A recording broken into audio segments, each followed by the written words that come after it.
بسم اللہ الرحمن الرحیم۔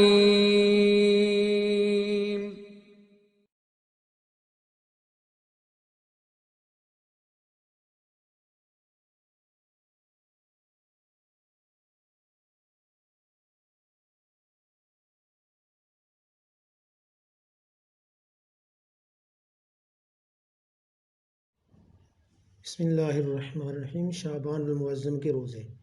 ام المومنین حضرت عائشہ صدیقہ رضی اللہ تعالیٰ عنہ فرماتی ہیں، میں نے نبی پاک صلی اللہ تعالیٰ علیہ وسلم کو ماہ رمضان کے علاوہ ماہ شعبان سے زیادہ کسی مہینے میں روزے رکھتے نہیں دیکھا۔ بخاری و مسلم۔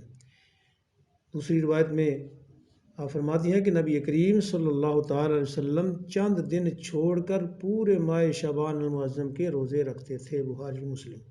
ایک اور حدیث مبارکہ میں آپ فرماتی ہیں کہ نبی پاک صلی اللہ تعالیٰ علیہ وسلم نے فرمایا، شعبان میرا مہینہ ہے اور رمضان المبارک اللہ تعالیٰ کا مہینہ ہے۔ نبی پاک صلی اللہ تعالیٰ علیہ وسلم کا ارشاد گرامی ہے، جن لوگوں کی روحیں قبض کرنی ہوتی ہیں ان کے ناموں کی فہرست ماہ شعبان المعظم میں ملک الموت کو دی جاتی ہے، لہذا مجھے یہ بات پسند ہے کہ میرا نام اس وقت فہرست میں لکھا جائے جب کہ میں روزے کی حالت میں ہوں۔ یہ حدیث مبارکہ پہلے گزر چکی ہے کہ مرنے والوں کے ناموں کی فہرست 15ویں شعبان المعظم کی رات کو تیار کی جاتی ہے۔ حضور نبی پاک صلی اللہ علیہ وسلم کی اس ارشاد سے معلوم ہوتا ہے کہ اگرچہ رات کے وقت روزہ نہیں ہوتا، اس کے باوجود روزہ دار لکھے جانے کا مطلب یہ ہے کہ بوقت کتابت یعنی شب میں اللہ تعالیٰ روزہ کی برکت کو جاری رکھتا ہے۔ ما ثبت بالسنہ میں اسی طرح ہے۔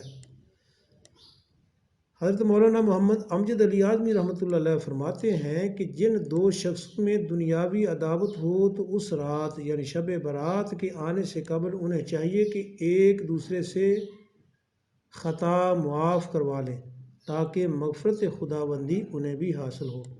بریلی شریف میں اعلیٰ حضرت امام احمد رضا خان بریلوی رحمۃ اللہ علیہ نے یہ طریقہ مقرر فرمایا ہوا تھا کہ 14 شعبان المعظم کے آنے سے پہلے مسلمان آپس میں ملتے ہیں اور ایک دوسرے سے اپنے خطائیں غلطیاں جو ہیں ان کی معافی مانگ لیتے ہیں، اور ہر جگہ کے مسلمان بھی ایسا کریں تو نہایت ہی بہتر ہوگا۔ بہار شریعت میں اسی طرح ہے۔ 14 شعبان المعظم کو نماز مغرب کے بعد 6 رکعت نفل 2 کر کے پڑھیں۔ پہلی بار درازی عمر بالخیر کی نیت سے، دوسری بار دافع بلیات کی نیت سے، تیسری بار مخلوق کا محتاج نہ ہونے کی نیت سے۔ ہر 2 نفل پڑھنے کے بعد سورہ یاسین 1 بار اور اس کے بعد دعائے نصف شعبان المعظم پڑھیں۔ مذکورہ دعا یعنی دعائے نصف شعبان المعظم کے نام سے ایک نہایت ہی مشہور دعا اور مجرب دعا ہے، جسے عامۃ المسلمین شب برات میں پڑھتے ہیں۔ اس دعا کے پڑھنے کا یہ معمول صدیوں سے چلا آ رہا ہے۔ کسی بھی اہل علم نے اس دعا کا انکار نہیں کیا اور نہ ہی شب برات میں اس دعا کے پڑھنے سے منع کیا ہے۔ حضرت سیدنا عبداللہ بن مسعود رضی اللہ تعالیٰ عنہ فرماتے ہیں کہ جو شخص یہ دعا پڑھے گا اللہ تعالیٰ اس کے رزق و روزی میں وسعت عطا فرمائے گا۔